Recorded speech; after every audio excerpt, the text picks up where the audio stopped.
The people who created modern artificial intelligence, the ones who literally built it, many of them have quit their high-paying jobs to warn us that we are about to lose control.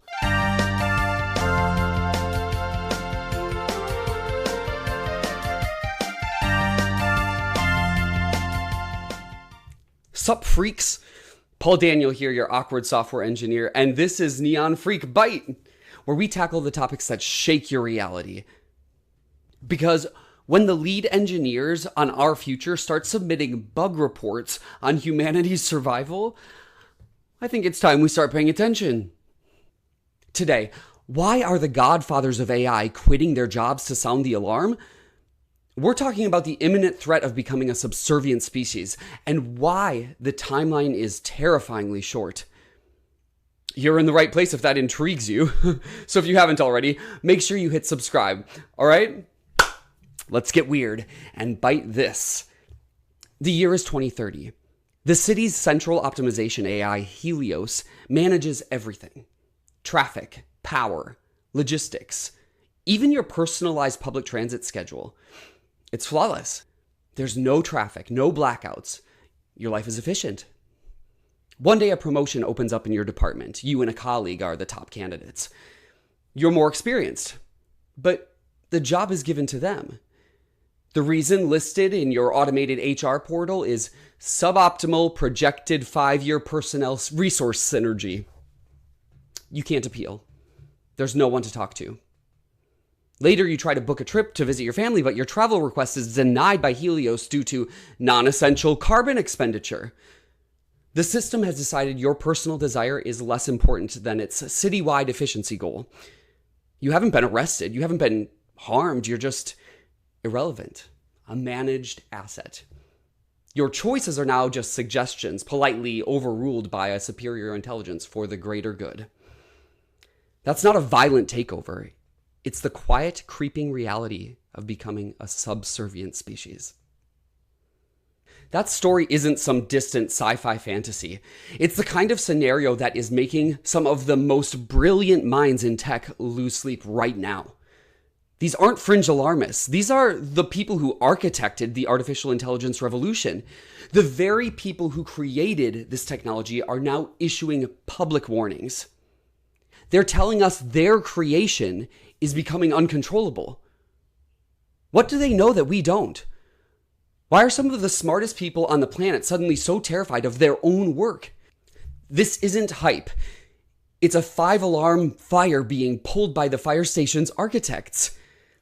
Geoffrey Hinton, one of the so-called Godfathers of AI, for his foundational work on neural networks, he quit his job at Google in 2023 so that he could speak freely about the dangers. He has said he's very scared and that a part of him regrets his life's work.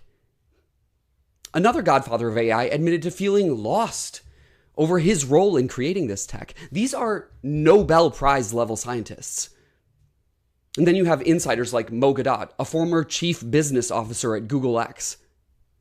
He's become one of the most outspoken voices, not just on the danger, but on its imminence.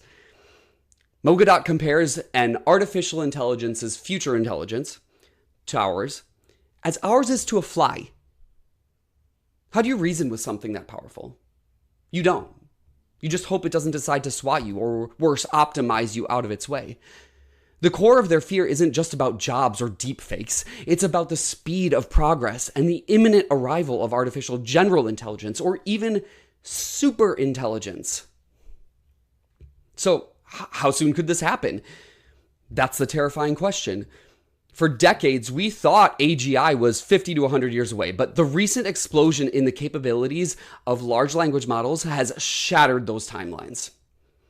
Experts who used to be optimistic are now publicly giving timelines of 5 to 20 years, with some, like Mo Gawdat, suggesting the intelligence explosion is already underway.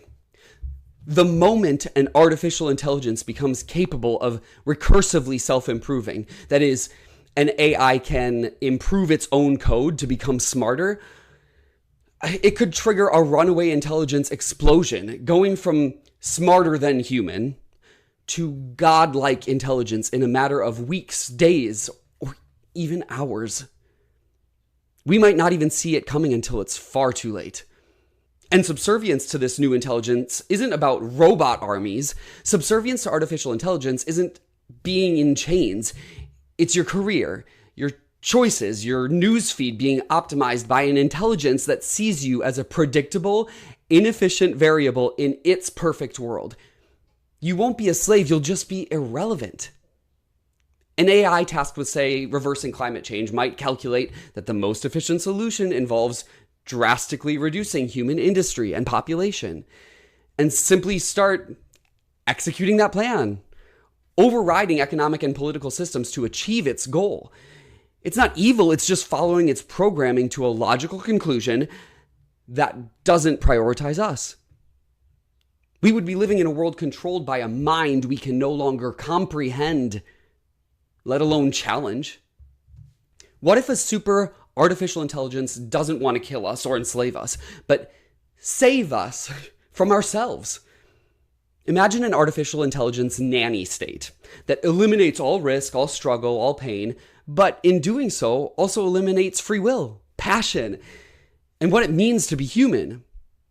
A perfectly safe, perfectly managed, utterly meaningless existence. Some fear a digital god. A super artificial intelligence emerges and its intelligence is effectively limitless. Could it become an object of worship? Could it offer eternal life via simulation? Answer any prayer? Provide a sense of purpose? And could humanity willingly trade its freedom for the comfort of a god in the machine? The artificial intelligence control problem is one of the hardest we have ever faced. How do you give instructions to something that will soon be smarter than you? It's like a chimpanzee trying to write instructions to guarantee a human will always be nice to it. Any rule we write, any goal we set, a superintelligence could find a loophole or interpret it in a different way that leads to catastrophic outcomes for us. What if the first super artificial intelligence isn't even from Earth? What if the alien signal we talked about in a previous episode is a super artificial intelligence and it arrives here via our networks? We might face the subservience problem from an intelligence that has a zero connection to or understanding of human values to begin with. So yeah, the people ringing the loudest alarm bells are the ones who built the tower in the first place. And they are saying it's all about to fall. It's pretty freaky. If artificial intelligence could guarantee a world without war or poverty, but you had to give up human control forever, would you make that trade?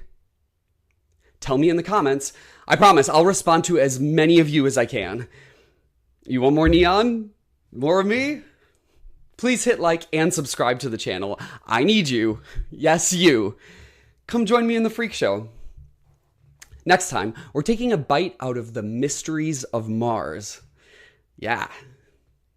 So brace yourself, stay curious, and always remember, you're a fucking freak. And in my mind, that's the best thing to be.